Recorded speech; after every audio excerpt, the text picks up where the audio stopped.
Hello everyone, welcome back. I hope you all are doing well. So today we are going to start exercise 7.2, question number 1.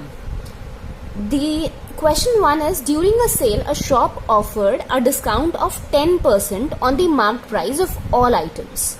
What would a customer have to pay for a pair of jeans marked at rupees 1450 and two shirts marked at rupees 850 each बोला हुआ है. Fine. Question ये कह रहा है कि एक cell के दौरान शॉप ने डिस्काउंट दिया 10% का on the marked price of all items. जितना भी आइटम का मार्क्ड प्राइस था उस पर कितने परसेंट का डिस्काउंट मिल रहा है? 10% का डिस्काउंट मिल रहा है. फाइन.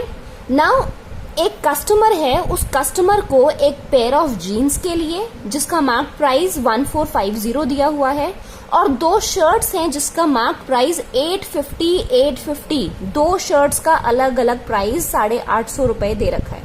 तो कस्टमर को कितने पैसे देने पड़ेंगे? This the question is asking. Fine.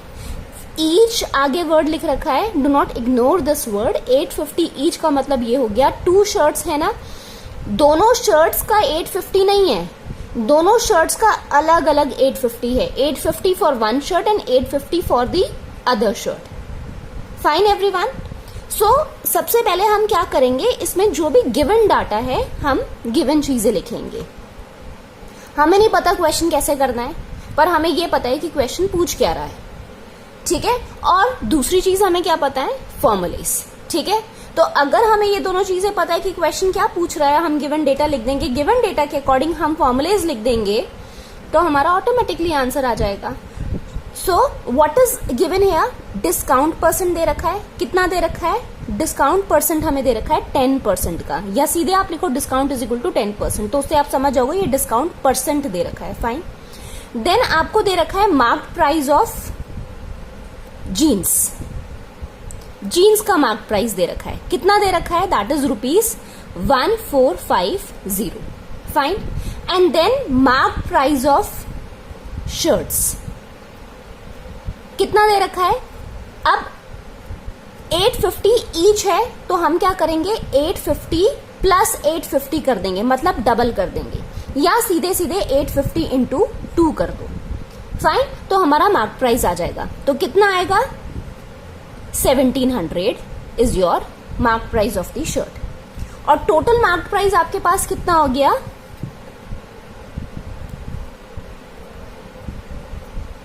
Total mark price हम इन दोनों को क्या करेंगे? ऐड कर देंगे. That will be how much? 053,150.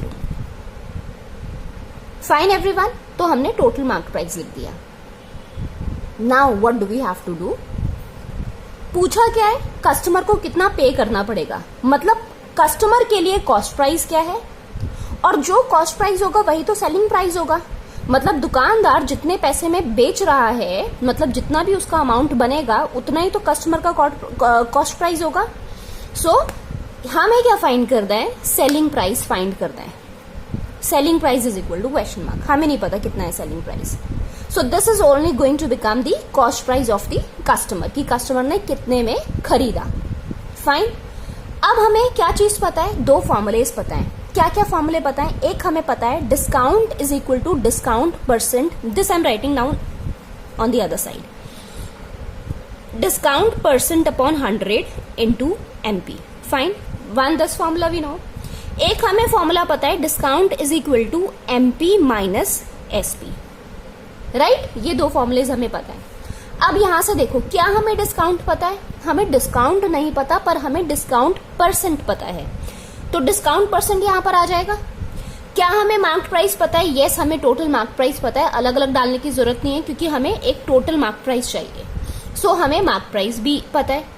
क्या यहां से डिस्काउंट आपका निकल कर आ जाएगा? इजीली आ जाएगा. Fine.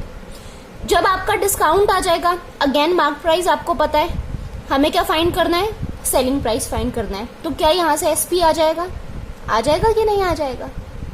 So I hope you understood the question. क्या करना है हमें? तो सीधे सीधे हम क्या लेकर चलेंगे? Discount is equal to discount percent upon 100 into MP. So discount is equal to what is the value of discount percent? That is 10% upon 100 into what is the marked price, that is 3150. Fine, cancel it out. कितना आया discount? ₹315. This is your discount. Clear? Next, what do we have? Discount is equal to MP minus SP. Right? So what is the value of discount here? That is 315. What is the value of marked price? 3150 minus SP. Can we find out the SP from here? SP will be equal to, SP को रखो यहीं का यहीं या left side में ले जाओ. So जब लेफ्ट साइड में जाएगा माइनस का क्या बन जाएगा? प्लस बन जाएगा. यहाँ 3150 है, कांस्टेंट को एक साथ लेकर आओ. 3150 ये पॉजिटिव में वैल्यू दे रखी है, राइट हैंड साइड में आएगी, क्या आ जाएगी? Minus of 315. So what will be your selling price? Subtract कर लो. 10 minus 5 will be 5, 4 minus 1 will be 3, 11 minus 3 will be 8. यहाँ कितना आया? 2. सो this is your selling price. जब ये सेलिंग प्राइस है 2835, तो दैट मीन्स कस्टमर को कितने पे करने पड़ेंगे? 2835 ही तो पे करने पड़ेंगे. तो कस्टमर के लिए this is only the cost price. Okay, so I hope you got this question. देखो question was very very simple. जो जो क्वेश्चन में दे रखा था हमने गिवन डेटा में लिख लिया. गिवन डेटा से हमें पता चल गया कि हम कहां पर फॉर्मूले में सब्स्टिट्यूट कर सकते हैं वो वैल्यूज. हमने वही किया, हमने फॉर्मूले में सब्स्टिट्यूट करा है और हमने आंसर फाइंड आउट करा है. क्लियर? कुछ अलग हमने नहीं करा यहां पर. We have just put the values in the formulas. Clear? So I hope this question is clear to you people. If you have any kind of doubt, you can ask me in the comment section. And if you haven't liked, shared or subscribed the channel, please do like, share and subscribe. Meet you in the next video. Till then, take care and bye-bye.